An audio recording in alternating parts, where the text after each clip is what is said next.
Welcome back to Art of Caprice, continuing on in this Paganini Caprice marathon with Caprice number 2 in B minor. So this Caprice reminds me a bit of, and in a way serves as a continuation from a few of the road Caprices covered in my previous series, Art of Etude, and reminds me even of some fast solo Bach movements, only more sadistic.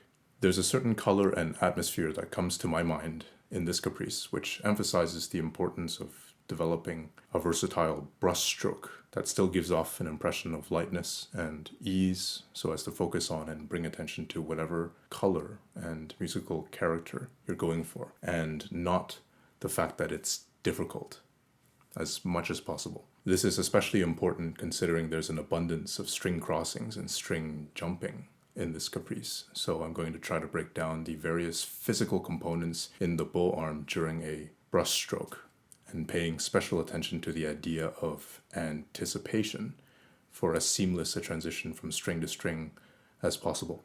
So starting off by isolating the wrist, so not moving the forearm at all at first. The idea is to mobilize each individual part of the bow arm and to give perspective about the role each part, so the wrist or the forearm, can play in accomplishing any stroke. This can be applied pretty much everywhere. But anyway, starting at the beginning of the Caprice,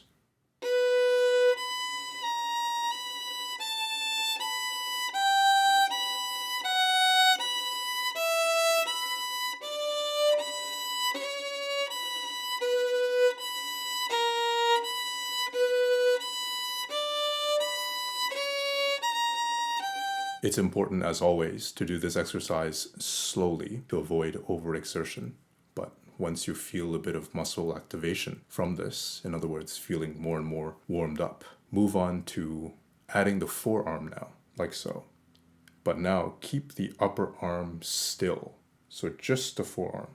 In a way, this goes along with the idea of initially making things more difficult for yourself, so that when you work towards a more natural motion, or the motion that you would do when you're actually playing, that it becomes easier.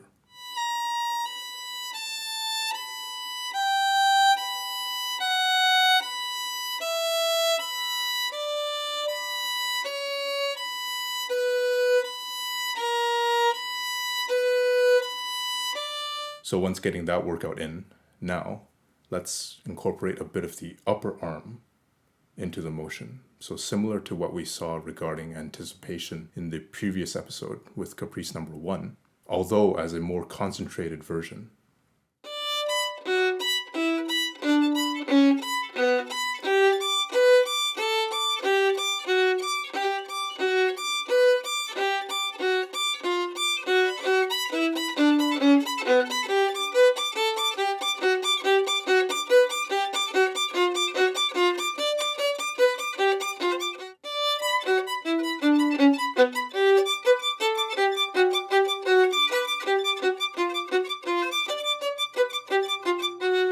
It's almost as if energy generated in the upper arm propels the motion, while everything else stays relatively supple and yet engaged and reactive. Could demonstrate this once again with uneven rhythms.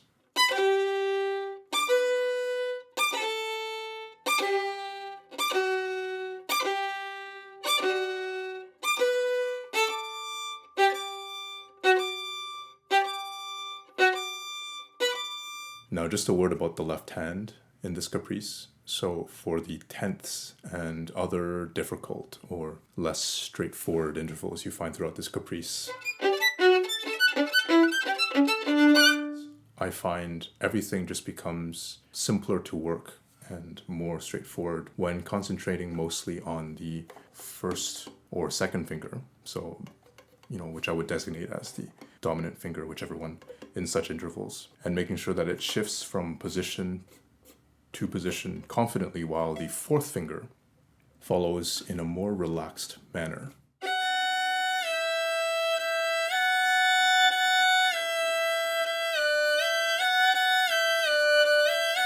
There was an episode of Art of Etude I did on octaves, but in that episode I also elaborate on this idea of dominant versus subservient finger in more detail. which applies to tenths and all sorts of other stretch intervals as well.